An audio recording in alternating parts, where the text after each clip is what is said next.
Not making the last one is always that kick up the backside that you need and, lights a fire. Quite a stage here in 18. Rose and McIntyre. Remember, they haven't been up since the 4th hole today. I said to my caddy, come on, I don't want to be the only piece of red on that board. We might need to get those fans out of the fairway on 18. I think that's going to be somewhat important. We've got a little bit of chaos going on, but nothing has been decided yet, that's for sure. Well, if Europe can squeeze half a point out of this, it will match the biggest lead in history. Obviously, everybody's following your 4-ball. You're the last match on the course. And the last part of the day, all of your team are behind you. The stage was set. Justin Rose to tie the match.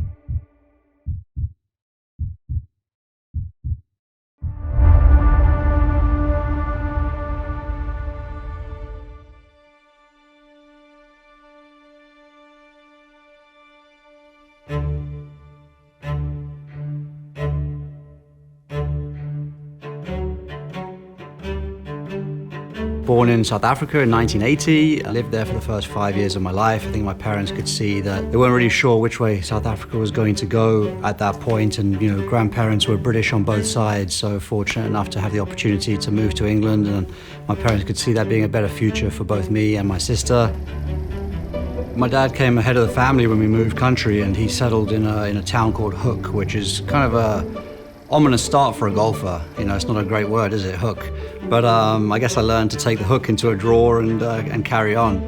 Obviously, as a 5-year-old, you don't really know what's ahead of you or what you're into or what you like. But I think by moving to the UK, my dad fortunately found the love of golf himself, and then sort of saw me as his passport, I suppose, to get out and play more golf. So he would take me with him to the golf course, and my mum bought me a little plastic set of clubs, and they could see that I had a propensity just to love hitting a ball. I think any mother who can distract their toddler is like all in on whatever that activity is, and which obviously I've now experienced later in life, so I can see why she was definitely an advocate as well for me playing golf. But by the time I was 8, I was playing competitive golf. I was really had a handicap, I was focusing on it, I was trying to improve, I was training and practicing to be better.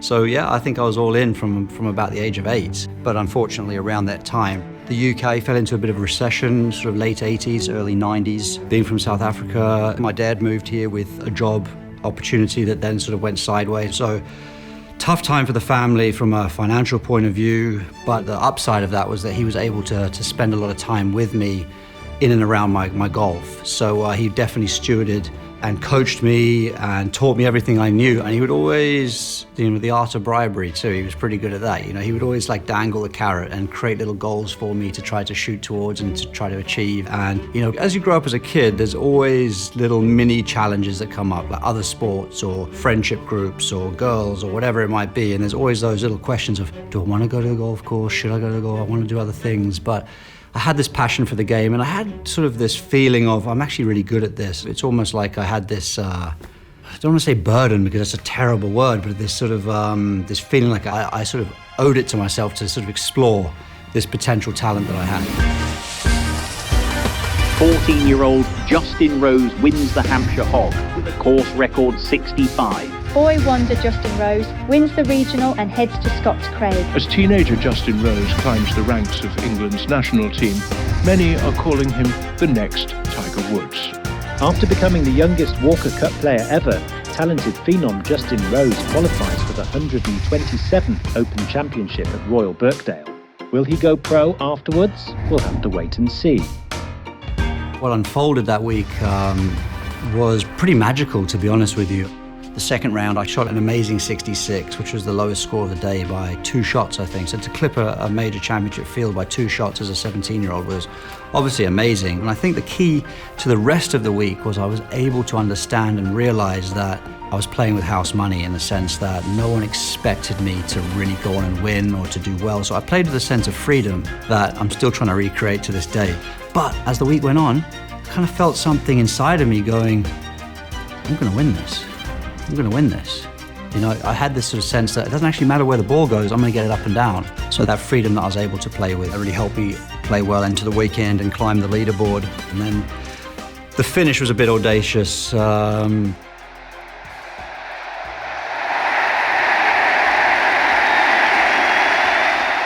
which I think some people still say is the loudest roar they've ever heard in golf. And I've probably met everybody in the stands now, because I'm sure I've met 40,000 people that have said I was there at Birkdale.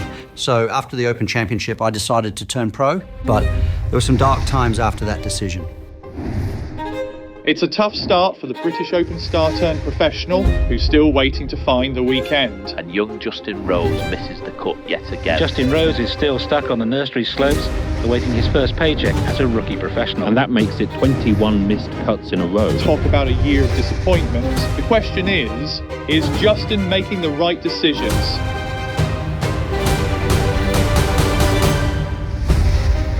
You know, Justin's been through the mill. I remember when he came through at Birkdale and turned pro and missed 21 cuts.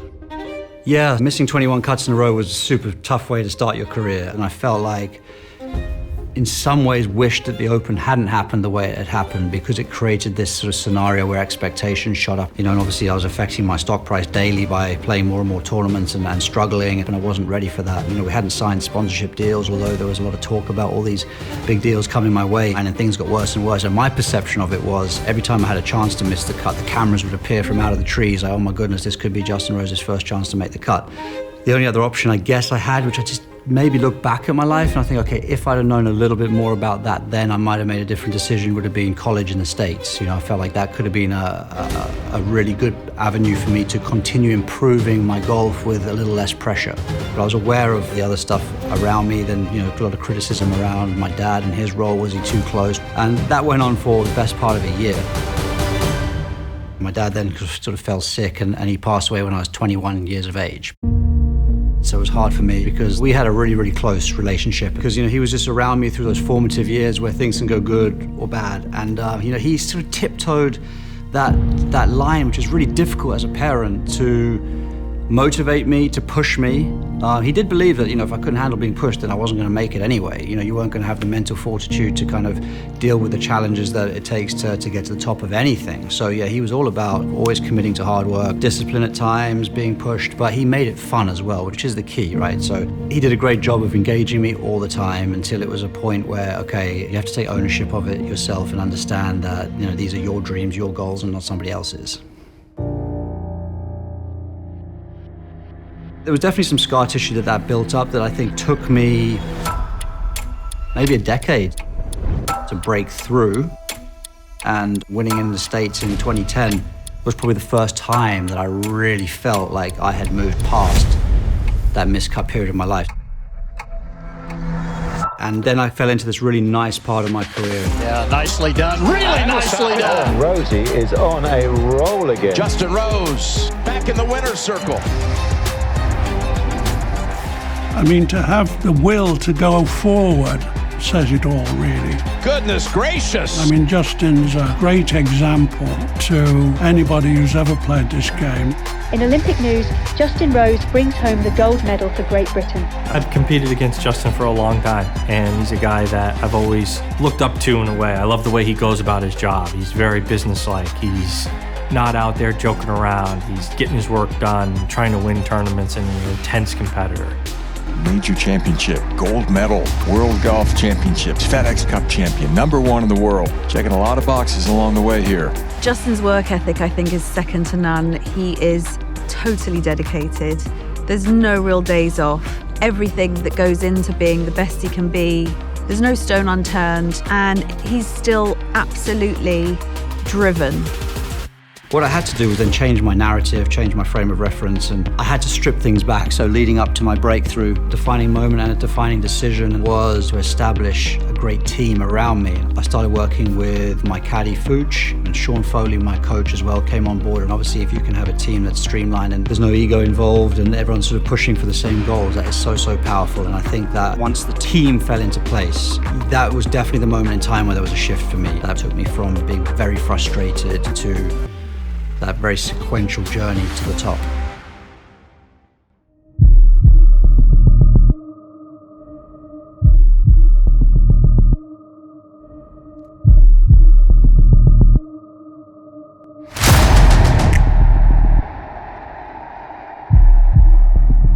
Yeah, to me, the Ryder Cup represents the greatest team event in all of sports. the thing that separates it from some others is the history behind it. A storied history, almost 100 years, where USA dominated for a long time, and then Europe somehow found a way to compete. To anybody that has got it in them, that's competitive, it ignites the fire. You know, the energy is just palpable. It is like nothing ever. I think the Friday morning first tee shot of the Ryder Cup is the most anticipated shot in golf. The crowd get there super early, 5 a.m., the stands are full, the chanting's going, the noise. You're on the range, warming up, and you're nervous. So you can just feel it, like you know what's coming, and it's like something you just have to face. You can't put it off. It's like your tee time, 7:45, it's coming, it's coming, it's coming, it's coming. I'm gonna have to walk out there and hit this shot.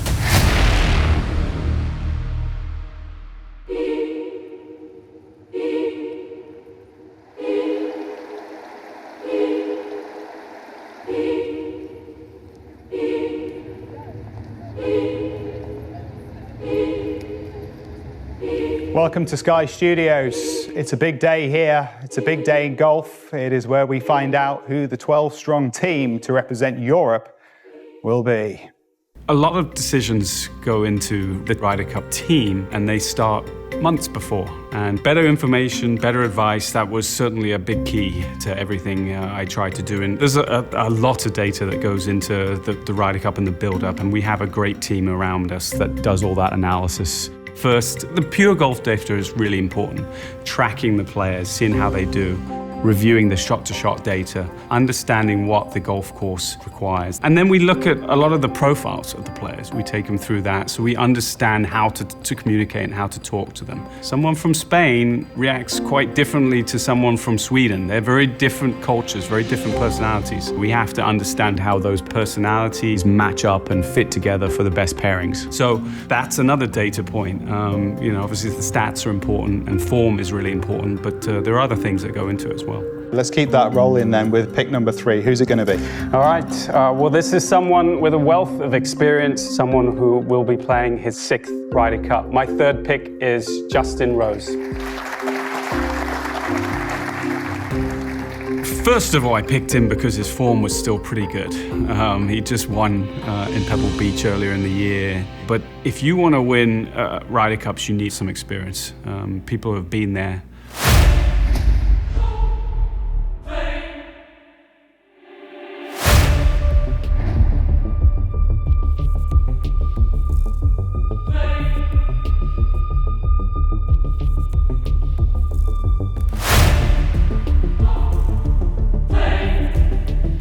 So it's from a rookie to a man with a wealth of experience in the Ryder Cup. And join us from Wentworth, I believe, we've got Justin Rose. Justin, good to see you. Huge congratulations. It's a 6th appearance for you.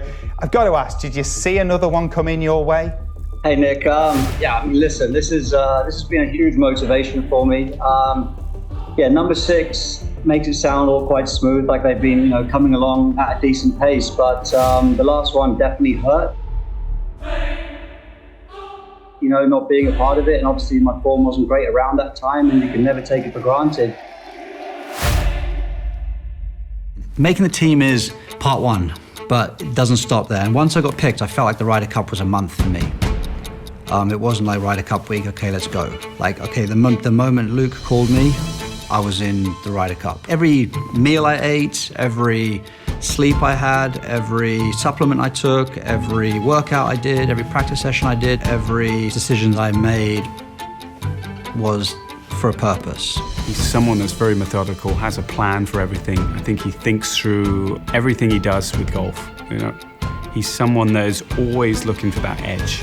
The ice baths, the steam rooms, the red light saunas and therapies, it's full on. I think having that sort of perspective on what's coming, like how big the Ryder Cup is and how intense it can be, I think helped me make better decisions with my approach to the Ryder Cup, knowing what I was about to face. So what did I have to do to be prepared to make that moment that was eventually coming at me, day by day by day, was getting closer and closer. How can I be the most prepared I can be, having made the best decisions I can make. It's not very often we as golfers get together in that team atmosphere, in that team environment. Now suddenly we have all these different cultures, different attitudes, different personalities, and we have to bring them under one umbrella and figure out how to get the most out of each other. You know, there's so many different decisions that go into the formulation of coming up with these partnerships that you'll see in the Ryder Cup. And the pairings aren't finalized until we know the full team. So there we have it, Luke. There's your 12-strong team. Give us a little idea about what you're feeling about the makeup when you put them all together. I'm so excited, you know, a mixture of some great talents,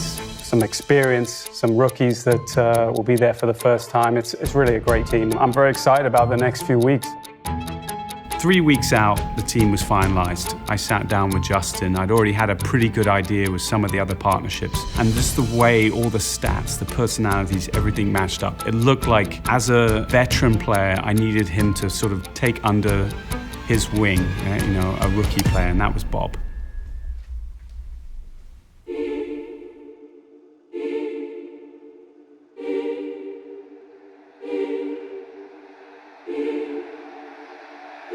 Rome was just nerve-wracking as hell. I could hardly sleep at night. I was up early hours. I was just nervous, but you dream as a kid to play a Ryder Cup and you just want a shot at it. You just want to experience it and feel what it is. And growing up, I never thought I'd ever play with Justin Rose. It's just special. Representing Europe, Robert McIntyre and Justin Rose. By being put in the elder statesman role, the only thing I can do is lead by example. And by leading by example, it meant that I had to remember all the things that worked for me in order to lead by example. So I became my own best coach. So by trying to advise Bob, I carried myself. So for me, it was like the best scenario. He's a great competitor, Justin. He's a veteran of the Ryder Cups. And I don't think Bob could ask for anyone any better than Justin Rose.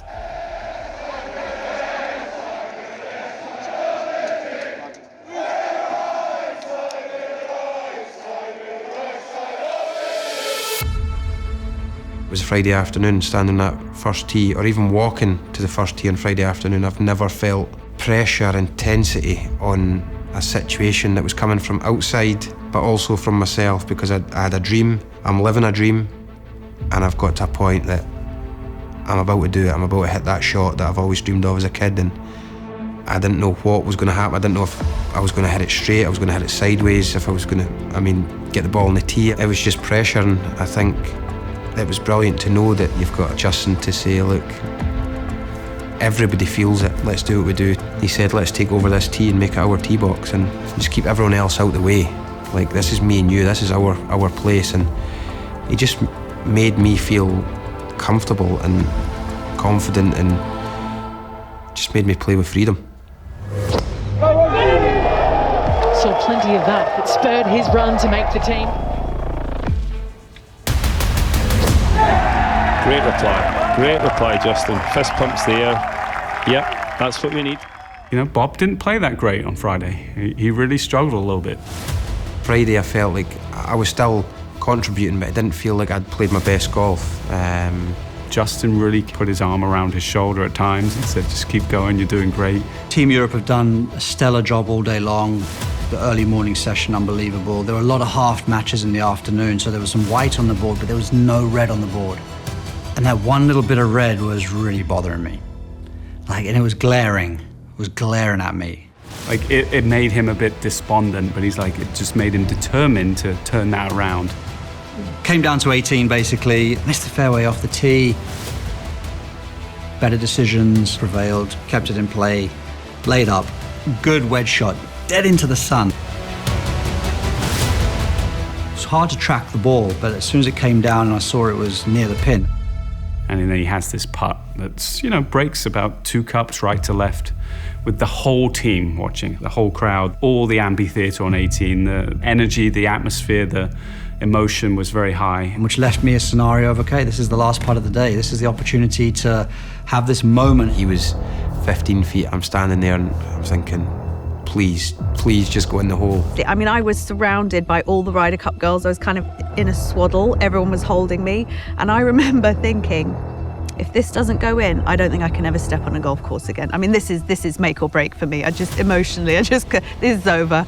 You only think you know pressure when you win a major championship, but you come down the 18th hole with the Ryder Cup all squared with all your teammates around the green, and that's pressure. And there's still the quiet. How you can have that many people be totally silent, it's really like time stops.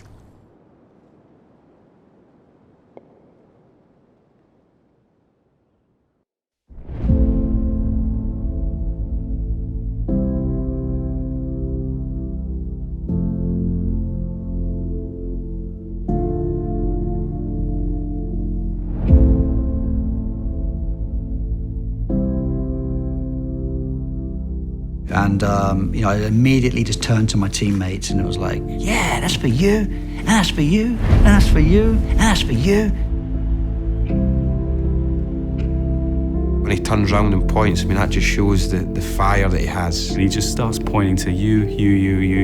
Because he understands that, team above self-interest is always the best way to get the most out of that team culture.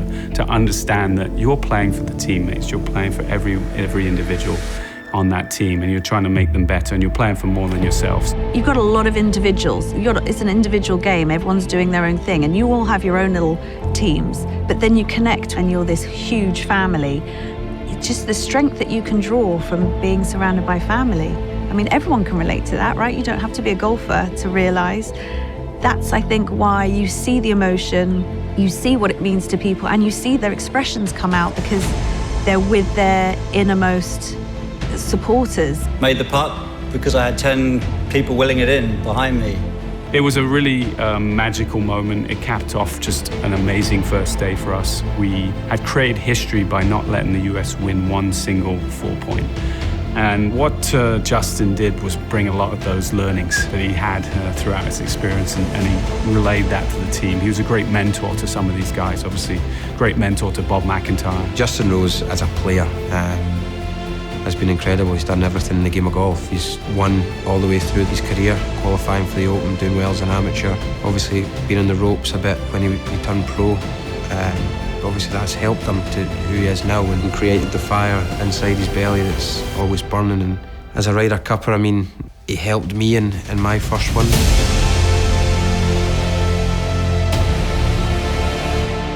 Bob grew in confidence because of the support and the words that Justin gave him.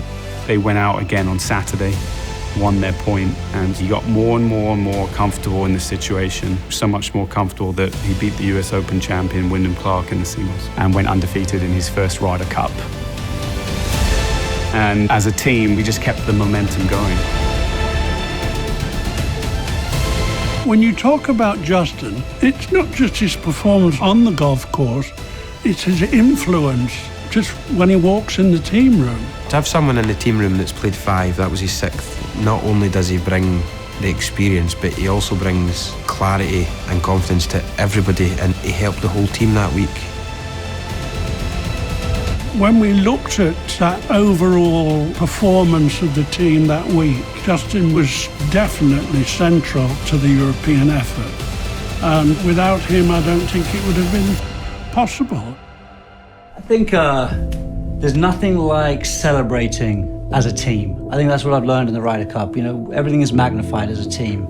Your wins, your losses. Obviously, as an individual, we get good at winning and we share it with our families and we share it with our friends and we share it with our team, and that's all well and good. But when you all pull together and you all have a collective goal, for some reason the celebration and the feeling just feels magnified by doing it as a team. It's funny, I told Justin at the end on Sunday after we won that he'd been selected for the Nicklaus Jacklin Award presented by Aon. Justin Rose, congratulations. You are this year's winner of the Nicklaus Jacklin Award presented by Aon. Thanks, Aon. And I think it was something that even made the Ryder Cup more special for him, to understand that out of all the players, he represented those ideals better than anyone. And I think that was a very cool moment for him, and it was very cool when I got to tell him. We've heard stories about the concession, and as we go further and further and further from that moment in time, that story is going to have to continue to be told. And obviously, with awards like this, it gives that story life. But as we get further and further away from these great, legends and icons of the Ryder Cup,